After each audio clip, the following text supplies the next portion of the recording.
ಸುದ್ದಿಗೆ ಮೊದಲ ಪ್ರಾಶಸ್ತ್ಯ ಕೊಟ್ಟ ದಿ ಹಿಂದೂ ಪತ್ರಿಕೆ, ಜಾಹೀರಾತಿಗೆ ಮೊದಲ ಪ್ರಾಶಸ್ತ್ಯ ಕೊಟ್ಟ ಕನ್ನಡದ ವಿಜಯ ಕರ್ನಾಟಕ ಪತ್ರಿಕೆ.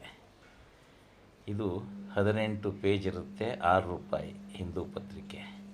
ಇದು 28 ಪೇಜ್ ರೂಪಾಯಿ, ₹5 ಪತ್ರಿಕೆಗೆ. ಇದು ನೋಡಿ, ದಿ ಹಿಂದೂ ಪತ್ರಿಕೆಯಲ್ಲಿ ಮೊದಲ ಪುಟದಲ್ಲಿ ದೇಶದ ರಾಜ್ಯದ ಪ್ರಮುಖ ಸುದ್ದಿಗಳು, 2-3 ಪೇಜ್ಗಳಲ್ಲಿ ವಿಶೇಷ ಸುದ್ದಿಗಳನ್ನು ಹಾಕ್ತಾರೆ.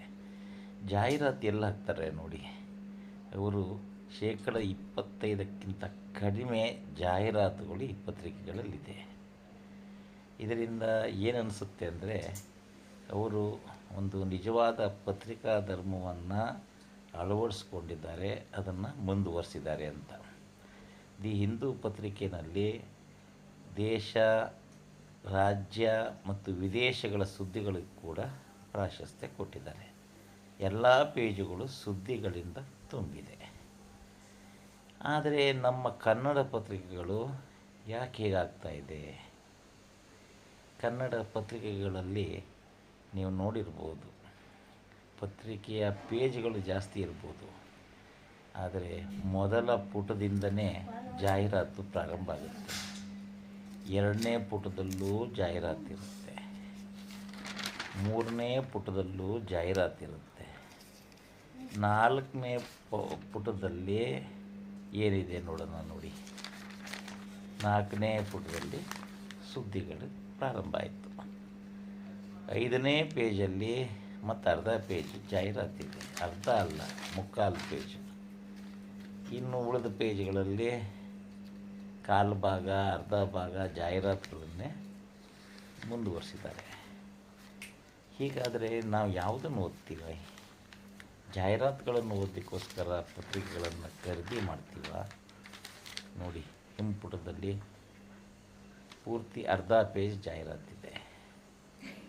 ಕೊನೆಯ ಪುಟಗಳಲ್ಲಿ ನೋಡಿ, 2 ಪೇಜ್ ಜಾಹೀರಾತುಗಳಿದೆ. ಇನ್ನು ಅದರ ಸಪ್ಲಿಮೆಂಟ್ರಿಗಳ ಪತ್ರಿಕೆಗಳು ಬಂದಿದೆ, ಅವು ನೋಡಿ, ಅದರಲ್ಲೂ ಮೊದಲ ಪುಟದಲ್ಲಿ ಜಾಹೀರಾತು. ಇದರ 2ನೇ ಪುಟ ನೋಡೋಣ, ಅಲ್ಲಿ ಸ್ವಲ್ಪ ಸುದ್ದಿಗಳು, ಜಾಹೀರಾತುಗಳನ್ನು ಮಿಕ್ಸ್ ಮಾಡಿದ್ದಾರೆ. 3ನೇ ಪೇಜ್ ಪೂರ್ತಿ ಜಾಹೀರಾತಿದೆ. 4ನೇ ಪುಟ ನೋಡೋಣ, ಅಲ್ಲ ಸ್ವಲ್ಪ ಸುದ್ದಿಗಳಿದೆ. 5ನೇ ಪೇಜಲ್ಲಿ ಅರ್ಧ ಪೇಜ್ ಜಾಹೀರಾತಿದೆ.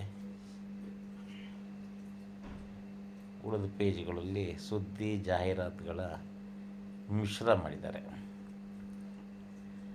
ಹೀಗಾದರೆ ನಾವು ಯಾವುದಕ್ಕೆ ದುಡ್ಡು ಕೊಡ್ತಾ ಇದ್ದೀವಿ? ಒಬ್ಬ ಗ್ರಾಹಕ, ಒಬ್ಬ ಓದುಗ ಒಂದು ಪತ್ರಿಕೆಯನ್ನು ಖರೀದಿ ಮಾಡೋದು ಜಾಹೀರಾತಿಗೋಸ್ಕರನ? ಅಥವಾ ಪೇಪರನ್ನು ತೂಕ ಮಾಡಿ ಮಾರಾಟಕ್ಕೆ, ರದ್ದಿ ಪೇಪರ್ಗೆ ಬೆಲೆ ಬರುತ್ತೆ ಅಂತ 28 ಪೇಜಿನ ಪತ್ರಿಕೆಯನ್ನು ನಾವು ಖರೀದಿ ಮಾಡೋದಾ? ಇದು ನೋಡಿ, ಈ ಸಪ್ಲಿಮೆಂಟ್ರಿ ಕೂಡ ಲವಲವಿಕೆ. ಫಸ್ಟ್ ಪೇಜ್ ಪೂರ್ತಿ ಜಾಹೀರಾತು, ಅದರ ಕೊನೆಯ ಪೇಜ್ಗಳು ಅರ್ಧಕ್ಕರ್ಧ ಜಾಹೀರಾತು.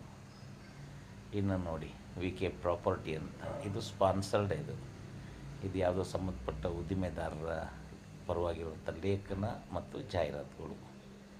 ಇದರಿಂದ ನಮ್ಮ ಕನ್ನಡ ಪತ್ರಿಕೋದ್ಯಮ ಯಾವ ದಿಕ್ಕಿಗೆ ಸಾಗ್ತಾ ಇದೆ? ಇದರಿಂದ ಮುಂದಿನ ದಿನಗಳಲ್ಲಿ ಪತ್ರಿಕೆ ಓದುವವರ ಸಂಖ್ಯೆ ಹೆಚ್ಚಾಗುತ್ತೋ, ಕಡಿಮೆ ಆಗುತ್ತೋ? ಮತ್ತು ಜೊತೆಗೆ 2 ಕರಪತ್ರಗಳು ಕೂಡ ಈ ಪತ್ರಿಕೆಗಳ ಜೊತೆಗೆ ನಮ್ಮನ್ನು ತಲುಪಿದೆ.